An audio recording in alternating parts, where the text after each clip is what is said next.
गुरु जी का खालसा वाहिगुरु जी की फतेह। पिछली वीडियो विच असां समझिया सी कि किवें जो है इंद्र नूं राज गद्दी ते बिठा के चंडी है वो आराम करन चली गई तां बहुत गाना बजाना होया, जां ते प्रसन्न पए हैं महामुन। ते देवतियां ने काफ़ी समा राज किया। फिर होर दैंत सुंभ नां दा दैंत प्रगट होया। सुंभ ते निसुंभ दो भरा सन, उन्हां ने देवतियां उत्ते हमला कर दिता। ये दोनों दैंत बहुत बहादुर सन। इन्हां ने बहुत सारे देवतियां नूं मारिया ते बाकी देवते भज के फिर शिवपुरी विच कैलाश ते चले गए। तिन्हां लोकां दा राज सुंभ दे कोल आ गया। वो राज प्रबंध चलाउण लगा। देवते फिर जाके चंडी दे अगे अरदास करन लगे। एक गल इस समय विच होर होई। सुंभ दा भरा निसुंभ उसने देवी नूं देखिया, चंडी नूं देखिया तां उसनूं काफ़ी जच गई। उसने सोचा क्यों ना इसनूं पुछया जावे कि ये जे ब्याह मेरे भरा नाल कर लवे। सो निसुंभ ने उस देवी नूं अप्रोच किया ते जाके कहा कि मेरा भरा सुंभ राजा है, वो हाले विआहिया होया नहीं। किन्ना चंगा होवे जे तू मेरे भरा नाल विआह करवा लै। देवी काफ़ी गुस्से होई। क्यों, कुदरती है किसी लड़की नूं कोई अणजाण बंदा आके कहे भी तू मेरे भरा नाल विआह करा ला, गल ते गुस्से वाली है। कोई विच विचोला नहीं, विच कोई गल नहीं। सीधा परिवार आ के लड़की नूं कहे भी मेरे भरा नाल विआह करा ला। उन्होंने काफ़ी गुस्सा किया देवी ने, पर फिर भी उसने कहा कि ठीक है, तू प्रपोजल लैके आया, तू ये सलाह लैके आया मेरे कोल, तो मैं ब्याह करा लाँगी तेरे भरा नाल, पर एक शर्त है। शर्त यह है कि वो मेरे नाल जंग करे, लड़ाई करे। अगर वो जंग विच जित जांदा है, लड़ाई विच जित जांदा है, तां वो मेरे नाल विआह करा सकदा है। निसुंभ खुशी खुशी अपने भरा दे कोल गया। जाके भरा नूं कहण लगा कि साडे कोल राज भाग सारे ऐशो आराम हन, पर एक चीज़ की कमी है, घर विच कोई औरत नहीं। निसुंभ नूं भाभी बनाउण दा बहुत जल्दी चाह चढ़िया सी ते अपने भरा नूं कहण लगा कि मैं कुड़ी देख के आया, एक लड़की देखी है, वो बहुत सोहणी है ते मैं तुहाडे विआह दा प्रपोजल भी उसनूं दिता सी। ते उसने अगों ये कहा भी जेकर तेरे भरा ने मेरे नाल विआह कराउणा है तो शर्त यह है कि वो मेरे नाल लड़ाई करे, मैनूं जित लै, तो फिर मेरे नाल विआह करा सकदा है। उधरों सुंभ जिवें मान लो बड़ी हल्की फुल्के अंदाज विच ये सारी कहानी लिखी गई है। सुंभ भरा नूं पुछण लगा होर की गल करदी सी, किद्दां दी लगदी है। तो उसने सारे दसे भी उहदा नक इवें है, धौण इवें है, अखां इवें है, सारा कुछ दसिया। मुकदी गल सुंभ भी विआह करन नूं राजी हो गया। सुंभ ने अपने जरनैलां कोल, फौजी जरनैल जिहड़े सी उन्हां कोल आके एक सारी गल दसी कि एक देवी है, एक औरत है, उसनूं फड़ के लियाउणा है कोई जरनैल जिहड़ा ये काम कर सके। तां धरुमलोचन नां दा दैंत उठिया, कहण लगा कि हुणे हुक्म करो, मैं उसनूं फड़ के लै आउणा। धरुमलोचन अपनियां फौजां लैके ਤੇ ਚੰਡੀ ਦੇ ਨਾਲ ਲੜਾਈ ਕਰਨ ਲਈ ਮੈਦਾਨ ਵਿੱਚ ਉਤਰਿਆ। ਉਧਰੋਂ ਚੰਡੀ ਵੀ ਆਪਣੇ ਅਸਤਰ ਸ਼ਸਤਰ ਸਜਾ ਕੇ, ਇੱਕ ਗੱਲ ਦੱਸ ਦੇਵਾਂ, ਕਿਸੇ ਵੀ ਕਹਾਣੀ ਵਿੱਚ ਚੰਡੀ ਵਾਲੇ ਪਾਸਿਓਂ ਕਿੰਨੀਆਂ ਫੌਜਾਂ ਸਨ ਉਹਨਾਂ ਬਾਰੇ ਕੋਈ ਜ਼ਿਆਦਾ ਜ਼ਿਕਰ ਨਹੀਂ ਹੈ। ਜਿੱਦਾਂ ਆਪਾਂ ਪਹਿਲਾਂ ਦੇਖਿਆ ਸੀ ਕਿ ਮਹਿਖਾਸੁਰ ਉਹਦੇ ਕੋਲ 45 ਪਦਮ ਸੈਨਾ ਜਿਹੜੀ ਹੈ ਉਹ ਦੱਸੀ ਗਈ ਹੈ। ਚੰਡੀ ਵਾਲੇ ਪਾਸਿਓਂ ਕਿੰਨੀ ਸੈਨਾ ਸੀ ਉਸ ਦੀ ਗਿਣਤੀ ਕਿਤੇ ਨਹੀਂ ਦੱਸੀ ਗਈ। ਖੈਰ, ਜੰਗ ਸ਼ੁਰੂ ਹੋ ਗਿਆ। ਜਰਨੈਲ ਧਰੁਮਲੋਚਨ ਵੀ ਬਹੁਤ ਮਹਾਨ ਸੀ, ਵੱਡਾ ਯੋਧਾ ਸੀ, ਬੜੀ ਸਖਤ ਟੱਕਰ ਦਿੱਤੀ, ਪਰ ਆਖਰ ਚੰਡੀ ਦੀ ਜਿੱਤ ਹੋਈ, ਧਰੁਮਲੋਚਨ ਮਾਰਿਆ ਗਿਆ। ਫਿਰ ਸੁਨੇਹਾ ਪਹੁੰਚਿਆ ਸੁੰਭ ਦੇ ਕੋਲ, ਔਰ ਸੁੰਭ ਨੇ ਫਿਰ ਬਾਕੀ ਜਰਨੈਲਾਂ ਨੂੰ ਪੁੱਛਿਆ ਕਿ ਬਈ ਕੋਈ ਹੈ। ਉਸ ਤੋਂ ਬਾਅਦ ਚੰਡ ਤੇ ਮੁੰਡ ਤੈਂਤ ਦੋ ਖੜੇ ਹੋਏ, ਕਹਿੰਦੇ ਵੀ ਅਸੀਂ ਜਾ ਕੇ ਉਸ ਨੂੰ ਫੜ ਕੇ ਲਿਆਉਂਦੇ ਹਾਂ। ਉਸੇ ਸਮੇਂ ਵਿੱਚ ਜੋ ਦੁਰਗਾ ਨੇ ਆਪਣੇ ਮੱਥੇ ਵਿੱਚੋਂ ਕਾਲੀ ਦੇਵੀ ਨੂੰ ਪੈਦਾ ਕਰ ਲਿਆ। ਜਿਵੇਂ ਆਪਾਂ ਦੇਸ਼ ਹਥਿਆਰ ਨਹੀਂ ਖਰੀਦਦੇ ਕਿ ਜੇ ਉਹਦੇ ਕੋਲ ਆਹ ਮਿਜ਼ਾਈਲ ਹੈ ਅਸੀਂ ਐਂਟੀ ਮਿਜ਼ਾਈਲ ਲੈ ਲੈਣੀ ਹੈ, ਉਹਦੇ ਕੋਲ ਆਹ ਬੰਬ ਹੈ ਅਸੀਂ ਆਹ ਚੀਜ਼ ਲੈ ਲੈਣੀ, ਉਹਦਾ ਐਂਟੀ, ਉਹਦਾ ਵਿਰੋਧ ਕਰਨ ਲਈ। ਐਵੇਂ ਪਹਿਲਾਂ ਹੀ ਕਾਲੀ ਨੂੰ ਪੈਦਾ ਮੱਥੇ ਵਿੱਚੋਂ ਕਰ ਲਿਆ ਗਿਆ। ਦੁਰਗਾ ਦੇ ਮੱਥੇ ਵਿੱਚੋਂ ਕਾਲੀ ਪੈਦਾ ਹੋ ਗਈ, ਔਰ ਕਾਲੀ ਜਿਹੜੀ ਹੈ ਉਹ ਫਿਰ ਚੰਡੀ ਦੇ ਵਿੱਚ ਹੀ ਸਮਾ ਗਈ। ਚੰਡ ਤੇ ਮੁੰਡ ਇਹਨਾਂ ਨੇ ਵੀ ਬੜੀ ਤਗੜੀ ਟੱਕਰ ਦਿੱਤੀ ਚੰਡੀ ਨੂੰ, ਪਰ ਆਖਰ ਇਹ ਵੀ ਹਾਰ ਗਏ। ਫਿਰ ਕਿਸੇ ਨੇ ਆ ਕੇ ਦੱਸਿਆ ਕਿ ਭਾਈ ਉਹ ਤਾਂ ਦੋਨੋਂ ਮਾਰੇ ਗਏ ਨੇ। ਫਿਰ ਸੁੰਭ ਨੇ ਆਪਣੇ ਹੋਰ ਜਰਨੈਲਾਂ ਨੂੰ ਪੁੱਛਿਆ। ਇੱਕ ਰਕਤਬੀਜ ਨਾਂ ਦਾ ਜਰਨੈਲ ਆਇਆ, ਕਹਿੰਦਾ ਇਹ ਸੇਵਾ, ਇਹ ਕੰਮ ਮੈਨੂੰ ਦਿਓ। ਉਹ ਆਪਣੀਆਂ ਫੌਜਾਂ ਲੈ ਕੇ ਚੰਡੀ ਨਾਲ ਲੜਨ ਗਿਆ। ਰਕਤਬੀਜ ਦੀ ਖਾਸ ਗੱਲ ਇਹ ਸੀ ਕਿ ਜਦੋਂ ਉਹਦੇ ਖੂਨ ਦਾ ਤੁਪਕਾ ਧਰਤੀ 'ਤੇ ਡਿੱਗਦਾ ਸੀ, ਹੋਰ ਰਕਤਬੀਜ ਪੈਦਾ ਹੋ ਜਾਂਦੇ ਸਨ। ਇਸ ਦਾ ਪ੍ਰਬੰਧ ਪਹਿਲਾਂ ਦੇਵੀ ਨੇ ਕਰ ਰੱਖਿਆ ਸੀ। ਉਸਨੇ ਇੱਕ ਕਾਲੀ ਦੇਵੀ ਪੈਦਾ ਕਰ ਲਈ ਸੀ। ਉਸ ਨੂੰ ਇਹ ਡਿਊਟੀ ਦਿੱਤੀ ਗਈ ਕਿ ਜਦੋਂ, ਕਿਉਂਕਿ ਰਕਤਬੀਜ ਦਾ ਖੂਨ ਥੱਲੇ ਡਿੱਗੇ, ਰਕਤਬੀਜ ਹੋਰ ਪੈਦਾ ਹੋ ਜਾਣ, ਚੰਡੀ ਹੋਰ ਮਾਰੇ, ਉਹ ਹੋਰ ਪੈਦਾ ਹੋ ਜਾਣ, ਫਿਰ ਹੋਰ ਮਾਰੇ, ਫਿਰ ਹੋਰ ਪੈਦਾ ਹੋ ਜਾਣ। ਇਸ ਤਰ੍ਹਾਂ ਜਿਉਂ-ਜਿਉਂ ਮਾਰਦੀ ਜਾਂਦੀ ਸੀ ਉਹ ਤਿਉਂ-ਤਿਉਂ ਰਕਤਬੀਜ ਹੋਰ ਦੇ ਹੋਰ ਪੈਦਾ ਹੋਈ ਜਾਂਦੇ ਸਨ, ਖਤਮ ਨਹੀਂ ਹੁੰਦੇ ਸਨ। ਫਿਰ ਚੰਡੀ ਨੇ ਡਿਊਟੀ ਲਾਈ ਕਾਲੀ ਦੀ ਵੀ ਜਾ, ਜਿਹੜਾ ਖੂਨ ਉਹਦੇ ਸਰੀਰ ਵਿੱਚੋਂ ਨਿਕਲਦਾ ਹੈ ਉਹ ਤੂੰ ਪੀ ਲਾ, ਧਰਤੀ 'ਤੇ ਨਾ ਡਿੱਗੇ ਤਾਂ ਕਿ ਹੋਰ ਰਕਤਬੀਜ ਪੈਦਾ ਨਾ ਹੋਣ।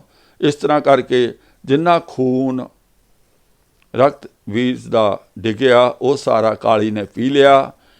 ਰਕਤਬੀਜ ਵਿੱਚੋਂ ਖੂਨ ਖਤਮ ਹੋ ਗਿਆ। ਆਖਰ ਧੜਮ ਕਰਕੇ ਉਹ ਧਰਤੀ 'ਤੇ ਡਿੱਗ ਪਿਆ ਤਾਂ ਉਹ ਮਾਰਿਆ ਗਿਆ। ਹੁਣ ਸੁੰਭ ਤੇ ਨਸੁੰਭ ਦੋਨੋਂ ਬਚੇ। ਚੰਡੀ ਨੇ ਫਿਰ ਸੁੰਭ ਤੇ ਨਸੁੰਭ ਆਪ ਆਏ, ਪਹਿਲਾਂ ਨਸੁੰਭ ਨੂੰ ਮਾਰਿਆ, ਫਿਰ ਸੁੰਭ ਦੇ ਨਾਲ ਬਹੁਤ ਤਕੜੀ ਟੱਕਰ ਹੋਈ ਚੰਡੀ ਦੀ। ਆਖਰ ਸੁੰਭ ਵੀ ਮਾਰਿਆ ਗਿਆ। ਬਹੁਤ ਲੰਮੀ ਚੌੜੀ ਕਹਾਣੀ ਹੈ, ਕਿਉਂਕਿ ਅਸੀਂ ਇੱਥੇ ਕੁਝ ਨੁਕਤੇ ਸਮਝਣੇ ਆ। ਕਹਾਣੀ ਇਸ ਲਈ ਸੁਣਾਈ ਹੈ ਕਿ ਉਹ ਨੁਕਤੇ ਕਿੱਥੋਂ ਆਏ।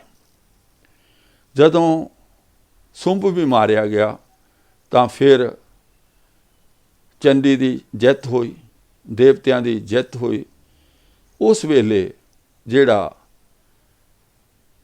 ਦੇਵਤੇ ਰਾਜ ਭਾਗ ਜਦੋਂ ਉਹਨਾਂ ਨੂੰ ਮਿਲਿਆ ਤੇ ਦੇਵਤਿਆਂ ਨੇ ਉਹ ਰਾਜ ਭਾਗ ਮਿਲਣ ਦੇ ਸਮੇਂ ਜਿਹੜਾ ਗੀਤ ਗਾਇਆ ਉਹ ਅਸੀਂ ਹੁਣ ਵਿਚਾਰਨਾ। ਉਹ ਗੀਤ ਕੀ ਹੈ ਔਰ ਇਸ ਨੂੰ ਸਿੱਖਾਂ ਨੇ ਗੁਰੂ ਗੋਬਿੰਦ ਸਿੰਘ ਜੀ ਦੀ ਮੁੱਖ ਵਾਕ ਬਾਣੀ ਸਮਝ ਕੇ ਇਸ ਗੀਤ ਨੂੰ ਅਪਣਾਇਆ ਹੋਇਆ। ਇਸ ਨੂੰ ਹਰ ਜੰਗ ਯੁੱਧ ਵੇਲੇ ਪੜ੍ਹਿਆ ਜਾਂਦਾ। ਇਸ ਗੀਤ ਨੂੰ ਇਤਨਾ ਬੜਾਵਾ ਦੇ ਦਿੱਤਾ ਗਿਆ ਕਿ ਜਦੋਂ ਕੋਈ ਵੀ ਕੀਰਤਨ ਸਮਾਗਮ ਹੁੰਦਾ ਹੈ, ਰਾਗੀ ਢਾਡੀ ਸਾਰੇ ਹੀ ਇਸ ਨੂੰ ਬੜੇ ਜੋਸ਼ ਨਾਲ, ਬੜੇ ਤੈਸ਼ ਵਿੱਚ ਆ ਕੇ ਪੜ੍ਹਦੇ ਨੇ। बड़े ही उच्ची उच्ची सारी संगत पिछे बोलती है। किसी नूं कोई पता नहीं वो की पढ़ रहे ने, किस दी उस्तत कर रहे ने। कारण सिर्फ ये है कि साडे प्रचारकां ने संगतां विच बहुत गलत सुनेहा दिता कि ये जो पढ़िया जा रहा है अकाल पुरख की उस्तत है, रब की उस्तत है। पर मैं पूरा संदर्भ दे विच पूरी गल मैं तुहाडे नाल सांझी करांगा कि वो गीत इस प्रसंग विचों लिया गया है। जिहड़ी चंडी है उसनूं दुर्गा भी कहिंदे ने, उसनूं काली भी उसनूं कहिंदे ने और उसनूं शिवा भी कहिंदे ने। ये इस ग्रंथ विच वार वार लिखिया होया। ते उस चंडी नूं, उस दुर्गा नूं, उस काली नूं उसी का नाम शिवा बोलिया गया है।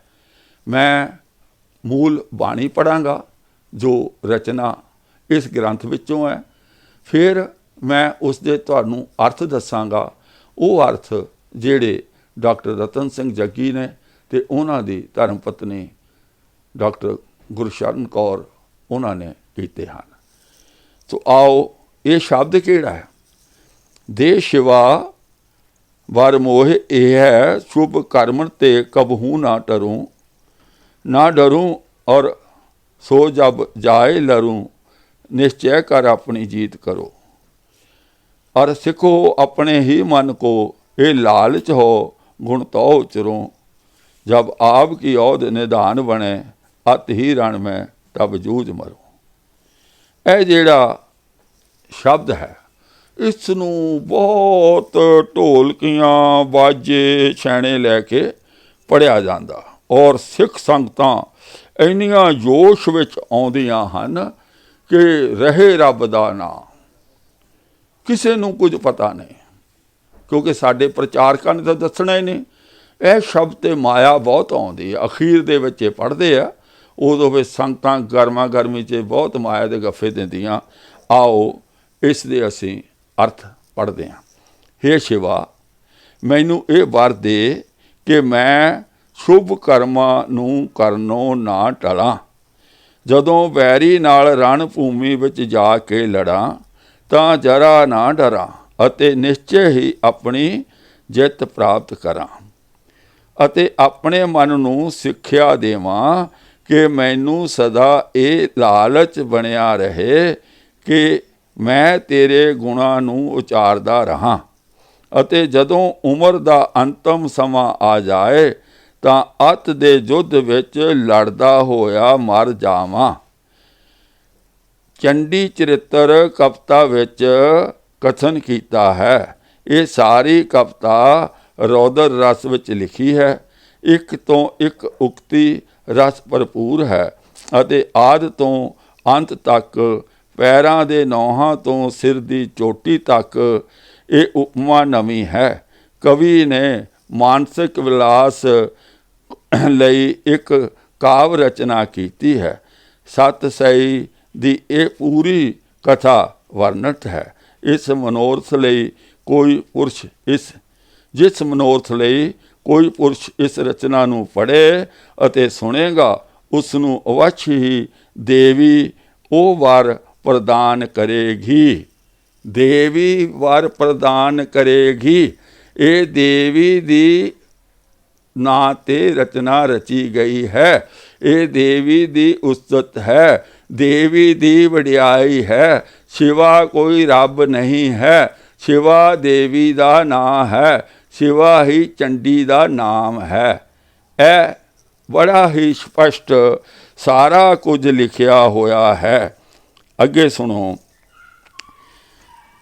हुण अगर कहने आ कि ये गुरु गोबिंद सिंह जी की रचना है, मुख वाक बाणी, जे मुख वाक बाणी है तो सानू पढ़ना बहुत जरूरी है कि गुरु दशमेश पिता ने कोई मुख वाक बाणी रचना की है। किहड़े सिख की जरूरत है कि उस नू ना मन्ने ना पढ़े। हुण अखीर विच एक ऐसी गल है, उसनू समझना बहुत ही लाजमी है, बहुत जरूरी है। तुहानू समझ आएगी कि जे इसनू गुरु गोबिंद सिंह जी की बाणी मन्नोगे तो फिर आ सुन लो, मैं सत सई दुर्गा सप्तशती ग्रंथ की रचना की है। जे गुरु गोबिंद सिंह जी कह रहे ने तो फिर ये रचना गुरु गोबिंद सिंह जी ने की है। गुरु गोबिंद सिंह की बाणी है, उसके मुख वाक ने, मुख बाणी है, मुख बचना तो बोली गई है। जिस दे समान होर कोई ग्रंथ नहीं है। फिर ये मनना पेगा कि गुरु गोबिंद सिंह जी कह रहे ने इस ग्रंथ दे समान होर कोई भाव, ये ग्रंथ सारे ग्रंथां नालों महान है। फिर गुरु ग्रंथ साहब जी का स्थान कित्थे रह गया जे गुरु गोबिंद सिंह जी आप कह रहे ने भाई आ जिहड़ा ग्रंथ है दुर्गा दा चंडी दा ये बहुत महान है, इस दे बराबर दा कोई ग्रंथ नहीं। फिर भाई असी सिख इहदे बनना पैना क्योंकि गुरु का हुक्म है। मैं तो नहीं मानता, मैनू पता कि गुरु का हुक्म तो गुरु ग्रंथ साहब वास्ते है। इस ग्रंथ नूं गुरु साहब ने कोई महानता नहीं दी, कोई लिखत उन्होंने की ही नहीं। ये कवि की रचना है। अगे तुहानूं कवि का नाम भी दसांगे, पर जे तुसी मनोगे, जे फिर भी तुसी ये मनना चाहते हो नहीं जी ये तां देश शिवा बर मोहे ये है गुरु गोबिंद सिंह जी ने अकाल पुरख नूं कहा। भाई कहते हैं ना एक फ्रेज है, you can take the horse to the water but can't make him to drink. तुसी घोड़े नूं पानी तक ले जा सकते हो, उसनूं पीण लई मजबूर नहीं कर सकते। असी विचार चर्चा ज्ञान दीयां गल्लां दस सुन सकते हैं, विचार कर सकते हैं, किसी नूं उन्हां गल्लां नूं मन्नण लई मजबूर नहीं कर सकते। साडे कोल किसी कोल कोई ये ना तो हक है ना साडे कोल कोई पावर है। दस सकते हैं भाई जे यह मनना गुरु गोबिंद सिंह जी ने देश सेवा बार यह लिखिया है तो फिर उस अनुसार गुरु ग्रंथ साहब साडे लई अहमियत गुरु ग्रंथ साहब जी की खत्म हो जानी है। ए समझ लेना। तो ये लिखा जा रहा कि ये जिहड़ा ग्रंथ है इस दे बराबर दा होर कोई ग्रंथ नहीं है। हे चंडिका इस मनोरथ लई कवि ने एक कथा कही है, जिस मनोरथ लई उसका उही मनोरथ पूरा करो। यह जिहड़ा है ये लिखिया होया, ये असी अगर मनना है तो पूरा ही मनना पैना, विचों विचों करके असी नहीं मन सकते। हुण एक गल होर कई वीर मैनू सवाल करते हैं, भाई जेकर ये ग्रंथ गुरु गोबिंद सिंह जी का लिखिया होया नहीं है तो इस ग्रंथ का करता कौन है, लिखारी कौन है? आओ उस बारे भी दस देवां। जदों समुद्र विचों उन्हें मधानी फेर के बहुत सारे रतन कढ़े ना, उस वेले की गल एक कवि दसदा है।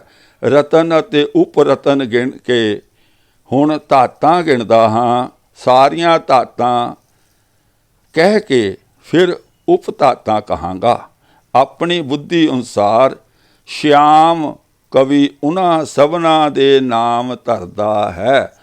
श्याम कवि अपना नाम श्याम दसदा है। इस ग्रंथ का करता श्याम कवि है। एक कई जगह राम भी लिखिया होया, भाव दो हो सकता दो बंदियां ने मिल के कीता होवे। सो इस ग्रंथ की गवाही है कि श्याम कवि उन्हां सबना दे नाम धरदा है। इन्हां नूं घट जान के कवि जन निंदा ना करन। अगे असी देखते हाँ, जदों लड़ाई हो रही सी, असी कहने ना भी देवते चंगे लोग ते राक्षस भैड़े लोग। हुण आपां इहदे विच देखिया कि इंद्र ने तां अहल्या दा जबरदस्ती उस नाल दुष्कर्म कीता सी, भेस बदल के, हेरा फेरी करके, शैतानी चलाकी करके। उधर एक राक्षस ने एक औरत नूं अपने भरा नाल विआह करन लई एक प्रपोजल दिता। उसने जबरदस्ती अपने प्यो नूं अपने भरा नूं नहीं कहा कि उन्होंने चक लिया अपना राज है तो अपनी जनानी बना लेना। जदों अगों औरत ने कहा अगर मैनू जित लो तां मेरे नाल विआह करा लिओ, ਉਹਨਾਂ ਨੇ ਉਸ ਦੇ ਪ੍ਰਪੋਜ਼ਲ ਨੂੰ ਐਕਸੈਪਟ ਕੀਤਾ, ਭਾਵੇਂ ਉਹ ਜੋ ਰਾਖਸ਼ ਹੈ ਉਹ ਸੁੰਭ ਤੇ ਨਸੁੰਭ ਦੋਨੋਂ ਭਰਾ ਮਾਰੇ ਗਏ, ਪਰ ਉਹਨਾਂ ਨੇ ਜ਼ਬਰਦਸਤੀ ਦੇਵੀ ਨਾਲ ਕੁਝ ਨਹੀਂ ਕੀਤਾ। ਉਹਨੂੰ ਕਿਹਾ ਲੜਾਈ ਕਰ ਲਓ, ਲੜਾਈ ਕਰਨ ਆ ਗਏ, ਜੇ ਜਿੱਤ ਗਏ ਤਾਂ ਵਿਆਹ ਕਰ ਲਾਂਗੇ, ਨਹੀਂ ਤਾਂ ਮਰ ਗਏ ਤਾਂ ਫਿਰ ਠੀਕ ਠਾਕ ਹੈ। ਉਧਰ ਇੰਦਰ ਹੇਰਾ ਫੇਰੀ ਨਾਲ ਕਿਸੇ ਦਾ ਸੱਤ ਭੰਗ ਕਰ ਰਿਹਾ, ਸ਼ੈਤਾਨੀ ਕਰਕੇ। ਹੁਣ ਉਹਨੂੰ ਅਸੀਂ ਦੇਵਤਾ ਕਹਿੰਦੇ ਹਾਂ, ਇਹਨਾਂ ਨੂੰ ਰਾਖਸ਼ ਕਹਿੰਦੇ। ਜਦੋਂ ਮੈਂ ਸਾਰੀਆਂ ਕਹਾਣੀਆਂ ਪੜ੍ਹਦਾ, ਮੈਨੂੰ ਰਾਖਸ਼ਾਂ ਦੇ ਨਾਲ ਕੋਈ ਵੀ ਐਸੀ ਮਾੜੀ ਗੱਲ ਜੁੜੀ ਹੋਈ ਕਿਤੇ ਨਹੀਂ ਦਿਖਾਈ ਗਈ। ਸਮਾਂ ਉਹਨਾਂ ਨੂੰ ਬਹੁਤ ਬਹਾਦਰ ਦਿਖਾਇਆ ਗਿਆ। ਹੁਣ ਮੇਰੀ ਸਮਝ ਨਹੀਂ ਆਉਂਦਾ ਲਿਖਣ ਵਾਲੇ ਦਾ ਮਨੋਰਥ ਕੀ ਹੈ, ਕਿ ਉਹ ਰਾਖਸ਼ਾਂ ਨੂੰ ਵਡਿਆਈ ਉਹਨਾਂ ਨੂੰ ਦੇਣਾ ਚਾਹੁੰਦਾ ਜਾਂ ਦੇਵਤਿਆਂ ਨੂੰ। ਨਾ ਤਾਂ ਦੇਵਤਿਆਂ ਨੂੰ ਕਹਿ ਰਿਹਾ ਕਿ ਵੱਡੇ ਚੰਗੇ ਨੇ, ਪਰ ਉਹਨਾਂ ਦੀ ਰੱਜ ਕੇ ਬੇਇੱਜ਼ਤੀ ਵੀ ਕਰ ਰਿਹਾ, ਵਿਸ਼ਨੂੰ ਤੱਕ ਦੀ ਬੇਇੱਜ਼ਤੀ ਕਰ ਰਿਹਾ। ਮੇਰੇ ਤਨ ਪੱਲੇ ਕੁਛ ਪੈਂਦਾ ਨਹੀਂ ਵੀ ਗੱਲ ਕੀ ਹੈ। ਆਓ ਇੱਕ ਹੋਰ ਤੁਹਾਨੂੰ ਨੁਕਤਾ ਦੱਸਦਾ। ਦੇਵਤੇ ਡਰ ਨਾਲ ਭੱਜ ਰਹੇ ਸਨ ਲੜਾਈ ਦੇ ਵਿੱਚ, ਵਿਸ਼ੇਸ਼ ਰੂਪ ਵਿੱਚ ਲੱਜਤ ਹੋ ਰਹੇ ਸਨ। ਜ਼ਹਿਰੀਲੇ ਤੀਰਾਂ ਅਤੇ ਕਮਾਨਾਂ ਨੂੰ ਕੱਸੇ ਹੋਇਆਂ ਦੇਵੀ ਦੇ ਲੋਕ ਵਿੱਚ ਜਾ ਵਸੇ ਸਨ। ਤਦੋਂ ਦੇਵੀ ਬਹੁਤ ਕ੍ਰੋਧਵਾਨ ਹੋਈ ਅਤੇ ਅਸਤਰ ਸ਼ਾਸਤਰ ਲੈ ਕੇ ਯੁੱਧ ਲਈ ਚੱਲ ਪਈ। ਖੁਸ਼ੀ ਨਾਲ ਮਦਰਾ ਪਾਨ ਕਰਕੇ ਮਦਰਾ ਨੂੰ ਪੀ ਕੇ, ਸ਼ਰਾਬ ਨੂੰ ਪੀ ਕੇ ਅਤੇ ਹੱਥ ਵਿੱਚ ਕਿਰਪਾਨ ਲੈ ਕੇ ਗਰਜੀ। ਦੇਵੀ ਰੱਜ ਕੇ ਸ਼ਰਾਬ ਪੀ ਕੇ ਲੜਾਈ ਕਰਨ ਗਈ। ਇਹ ਹੈਗਾ ਜੀ ਜੋ ਸ਼ੰਤ ਨੰਬਰ ਹੈ 48 ਔਰ ਪੰਨਾ ਨੰਬਰ ਹੈ 135। ਉਸ ਗ੍ਰੰਥ ਵਿੱਚ ਪੜ੍ਹ ਸਕਦੇ ਹੋ। ਮੈਂ ਆਪਣੇ ਕੋਲੋਂ ਨਾ ਤਾਂ ਮਹਾਕਾਲ ਨੂੰ ਸ਼ਰਾਬ ਪਿਲਾ ਰਿਹਾ, ਨਾ ਮੈਂ ਦੇਵੀ ਨੂੰ ਸ਼ਰਾਬ ਪਿਲਾ ਰਿਹਾ। ਇਹ ਗ੍ਰੰਥ ਵਿੱਚ ਲਿਖਿਆ ਹੋਇਆ ਕਿ ਮਹਾਕਾਲ ਵੀ ਰੱਜ ਕੇ ਸ਼ਰਾਬ ਪੀ ਕੇ ਲੜਾਈ ਕਰਨ ਜਾਂਦਾ ਸੀ ਜੰਗ 'ਚ, ਅਤੇ ਆਹ ਦੇਵੀ ਜਿਹਨੂੰ ਮਹਾਨ ਕਹਿੰਦੇ ਆ, ਇਹ ਵੀ ਰੱਜ ਕੇ ਸ਼ਰਾਬ ਪੀ ਕੇ ਲੜਾਈ ਕਰਨ ਜਾਂਦੀ। ਜੇ ਸਿੱਖਾਂ ਨੇ ਇਹੋ ਜਿਹੇ ਸਮਾਜ ਦੀ ਸਿਰਜਣਾ ਕਰਨੀ ਆ, ਫਿਰ ਇਸ ਗ੍ਰੰਥ ਨੂੰ ਦਿਨ ਰਾਤ 24 ਘੰਟੇ ਪੜ੍ਹੋ, ਇਸ ਦੇ ਸਿੱਖ ਬਣ ਜਾਓ। ਪਰ ਜੇ ਚਾਹੁੰਦੇ ਆ ਵੀ ਸਾਫ ਸੁਥਰਾ ਸਮਾਜ ਹੋਵੇ, ਫਿਰ ਤੁਸੀਂ ਵਿਚਾਰ ਕਰ ਲਓ। ਹੁਣ ਸੁਣੋ, ਇਸ ਗ੍ਰੰਥ ਦਾ ਕਰਤਾ ਅਗਰ ਗੁਰੂ ਗੋਬਿੰਦ ਸਿੰਘ ਜੀ ਹਨ ਤਾਂ ਸਮਝ ਲਓ ਇਸ ਗ੍ਰੰਥ ਦੇ ਕਰਤਾ ਦੇ ਮਾਤਾ ਪਿਤਾ ਕੌਣ ਹਨ, ਉਸ ਦੇ ਇਸ਼ਟ ਕੌਣ ਹਨ। ਸਰਵਕਾਲ ਹੈ ਪਿਤਾ ਅਪਾਰਾ। ਹਮਾਰਾ ਜਿਹੜਾ ਪਿਤਾ ਹੈ ਉਹ ਸਰਵਕਾਲ ਹੈ, ਮਹਾਕਾਲ, ਅਨਕਾਲ, ਕਾਲ, ਅਕਾਲ, ਸਭ ਇੱਕ ਹੀ ਹੈ। ਇਹ ਪਿਤਾ ਹੈ ਇਸ ਲਿਖਾਰੀ ਦਾ। ਜੇ ਗੁਰੂ ਗੋਬਿੰਦ ਸਿੰਘ ਜੀ ਕਰਤਾ ਨੇ ਤੇ ਉਹਨਾਂ ਦਾ ਪਿਤਾ ਜਿਹੜਾ ਇਹ ਸਰਵਕਾਲ ਹੈ। ਦੇਵ ਕਾਲ ਕਾ ਮਾਤ ਹਮਾਰਾ ਕਾਲੀ ਮਾਤਾ, ਉਹ ਮਾਤਾ ਹੈ। ਦੇਵੀ ਗੁਰੂ ਗੋਬਿੰਦ ਸਿੰਘ ਜੀ ਦੀ ਫਿਰ ਮਾਤਾ ਹੈ। ਜੇ ਸਿੱਖੋ ਤੁਸੀਂ ਮੰਨਦੇ ਹੋ, ਫਿਰ ਸਾਡੀ ਮਾਤਾ ਵੀ ਕਾਲਕਾ ਦੇਵੀ ਹੋਈ। ਫਿਰ ਗੁਰੂ ਗ੍ਰੰਥ ਸਾਹਿਬ ਦੀ ਜਗ੍ਹਾ ਸਾਡੇ ਹਿਰਦਿਆਂ ਵਿੱਚ ਨਹੀਂ ਰਹਿ ਜਾਣੀ। ਇਹ ਤੁਸੀਂ ਸਮਝ ਲਓ। ਅੱਗੇ ਜਿਹੜੀ ਹੈ, ਮੈਂ ਇਹ ਆਪਾਂ ਸਮਝ ਲਿਆ ਹੈ ਕਿ ਇਹ ਗ੍ਰੰਥ ਜਿਹੜਾ ਬਹੁਤ ਮਹਾਨ ਹੈ। ਸਭ ਦਾ ਕਾਲ, ਸਰਵਕਾਲ, ਅਪਾਰ ਪ੍ਰਭੂ ਸਾਡਾ ਪਿਤਾ ਹੈ ਅਤੇ ਉਸ ਦੀ ਪ੍ਰਭੂ ਇਹ ਮਹਾਕਾਲ ਨੂੰ ਕਹਿੰਦੇ ਆ, ਅਕਾਲ ਪੁਰਖ ਨੂੰ ਨਹੀਂ ਕਹਿੰਦੇ, ਉਹ ਏਕ ਓਂਕਾਰ ਨੂੰ ਨਹੀਂ ਕਹਿੰਦੇ। ਇਹ ਉਹ ਜਿਹੜਾ ਸ਼ਰਾਬੀ ਹੈ, ਗਲ 'ਚ ਰੁੰਡ ਮੁੰਡ ਦੀ ਮਾਲਾ ਪਾਈ ਹੋਈ ਹੈ ਸਿਰਾਂ ਦੇ, ਮਨੁੱਖੀ ਸਰੀਰਾਂ ਦੇ, ਠੀਕ ਹੈ, ਜਿਹਨੂੰ ਗੁੱਸਾ ਆਉਂਦਾ, ਜਿਹਨੂੰ ਪਸੀਨਾ ਆਉਂਦਾ, ਜਿਹਦੇ 4 ਹੱਥ ਨੇ, ਜਿਹੜਾ ਨੰਗਾ ਰਹਿੰਦਾ, ਜਿਹੜਾ ਅੰਧਕਾਰ ਵਿੱਚ ਜਿਹੜਾ ਗੱਲ ਕਰਕੇ ਭੁੱਲ ਜਾਂਦਾ ਜਾਂ ਮੁੱਕਰ ਜਾਂਦਾ, ਉਸ ਦੀ ਗੱਲ ਕੀਤੀ ਗਈ ਹੈ। ਉਹ ਪਿਤਾ ਆ। ਅਤੇ ਕਾਲਕਾ ਜਿਹੜੀ ਹੈ ਉਹ ਕਾਲਕਾ ਸਾਡੀ ਮਾਤਾ ਹੈ। ਠੀਕ ਹੈ, ਅਤੇ ਇਹ ਜਿਹੜੀਆਂ ਗੱਲਾਂ ਹੈ ਅਸੀਂ ਸਾਰੀਆਂ ਸਮਝਣੀਆਂ ਕਿ ਜੇ ਕਵੀ ਇਸ ਦਾ ਰਚੇਤਾ ਕੌਣ ਹੈ, ਕਰਤਾ ਇਸ ਪਰ ਦਿਸ ਗ੍ਰੰਥ, ਉਹ ਤਾਂ ਸ਼ਾਮ ਹੈ, ਪਰ ਸਿੱਖ ਕਹਿੰਦੇ ਗੁਰੂ ਗੋਬਿੰਦ ਸਿੰਘ ਹੈ। ਗੁਰੂ ਗੋਬਿੰਦ ਸਿੰਘ ਹੈ ਫਿਰ ਭਾਈ ਆ ਸਾਰੀਆਂ ਗੱਲਾਂ ਗੁਰੂ ਗੋਬਿੰਦ ਸਿੰਘ ਜੀ ਦੇ ਨਾਂ ਦੇ ਨਾਲ ਜੁੜ ਜਾਣੀਆਂ। ਅੱਗੋਂ ਵੀ ਤੁਹਾਡੀ ਸਾਰਿਆਂ ਦੀ ਮਰਜ਼ੀ ਹੈ। ਜੇ ਹਾਲੇ ਵੀ ਕਹੀ ਜਾਣਾ ਕਿ ਸ਼ਿਵਾ ਰਾਵਿਆ ਅਕਾਲ ਪੁਰਖ ਹੈ, ਇਹ ਗ੍ਰੰਥ ਵਿੱਚ ਤਾਂ ਸ਼ਿਵਾ ਦੁਰਗਾ ਮਾਤਾ ਨੂੰ ਲਿਖਿਆ ਹੋਇਆ, ਇੱਥੇ ਤਾਂ ਉਹਦਾ ਹੀ ਨਾਂ ਸ਼ਿਵਾ ਆ। ਅਤੇ ਜੇ ਫਿਰ ਵੀ ਨਹੀਂ ਮੰਨਣਾ, ਫਿਰ ਵੀ ਕੋਈ ਕੀ ਕਰ ਸਕਦਾ। ਹਾਂ, ਇੰਨਾ ਕਰੋ ਜਿਹੜੇ ਲੋਕਾਂ ਨੂੰ ਇਹ ਸਮਝ ਆ ਗਈ, ਜਿਹੜੇ ਵੀਰਾਂ ਨੂੰ ਇਹ ਚੀਜ਼ ਦੀ ਸਮਝ ਆ ਗਈ ਕਿ ਬਿਲਕੁਲ ਵਾਕਈ ਗੱਲ ਸਹੀ ਹੈ, ਇਹ ਸਾਡੇ ਕੰਮ ਦੀ ਚੀਜ਼ ਨਹੀਂ ਹੈ, ਇਹ ਦੇਵੀ ਦੀ ਉਸਤਤ ਹੈ, ਦੇਵੀ ਦੀ ਵਡਿਆਈ ਹੈ। ਇੱਥੇ ਇੰਦਰ ਵਰਗਿਆਂ ਜਿਹੜੇ ਆ ਵਿਚਾਰੀਆਂ ਦੀ ਵਡਿਆਈ ਆ। ਸਾਡਾ ਇਹਦੇ ਨਾਲ ਕੋਈ ਲੈਣਾ ਦੇਣਾ ਨਹੀਂ। ਉਹਨਾਂ ਵੀਰਾਂ ਲਈ ਬੇਨਤੀ ਇਹ ਹੈ ਮੇਰੀ ਕਿ ਭਾਈ ਜੋ ਵੀ ਥੋੜ੍ਹੀ ਬਹੁਤ ਮਿਹਨਤ ਅਸੀਂ ਕਰ ਸਕਦੇ ਹਾਂ ਕਰ ਰਹੇ ਹਾਂ। ਤੁਹਾਡੀ ਡਿਊਟੀ ਇਹ ਆ ਕਿ ਵੱਧ ਤੋਂ ਵੱਧ ਲੋਕਾਂ ਤੱਕ ਇਸ ਨੂੰ ਪਹੁੰਚਾਓ ਤਾਂ ਕਿ ਪਤਾ ਲੱਗੇ ਦੇਵਤਾ ਕੌਣ ਹੈ, ਰਾਖਸ਼ ਕੌਣ ਹੈ। ਹਰ ਚੀਜ਼ ਉਲਟ ਪੁਲਟ ਕੀਤਾ ਹੋਇਆ। ਰਾਖਸ਼ਾਂ ਬਾਰੇ, ਦੈਂਤਾਂ ਬਾਰੇ ਮੈਨੂੰ ਪੂਰੇ ਪ੍ਰਸੰਗ ਵਿੱਚ ਕਿਤੇ ਨਹੀਂ ਮਿਲਿਆ ਜਿੱਥੇ ਉਹਨਾਂ ਨੇ ਕੋਈ ਉਪੱਦਰ ਕੀਤਾ ਹੋਵੇ, ਜਿੱਥੇ ਉਹਨਾਂ ਨੇ ਕਿਸੇ ਦੀ ਧੀ ਭੈਣ ਦੀ ਇੱਜ਼ਤ ਨੂੰ ਹੱਥ ਪਾਇਆ ਹੋਵੇ। ਦੇਵਤਿਆਂ ਦੇ ਨਾਲ ਜ਼ਰੂਰ ਜੁੜਿਆ ਹੋਇਆ। ਹੁਣ ਇਹ ਸਮਝ ਲਓ ਵੀ ਕੀ ਕਰਨਾ ਕੀ ਨਹੀਂ ਕਰਨਾ।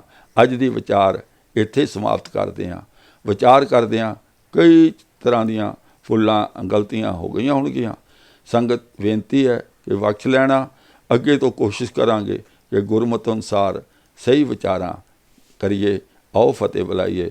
ਵਾਹਿਗੁਰੂ ਜੀ ਕਾ ਖਾਲਸਾ, ਵਾਹਿਗੁਰੂ ਜੀ ਕੀ ਫਤਿਹ।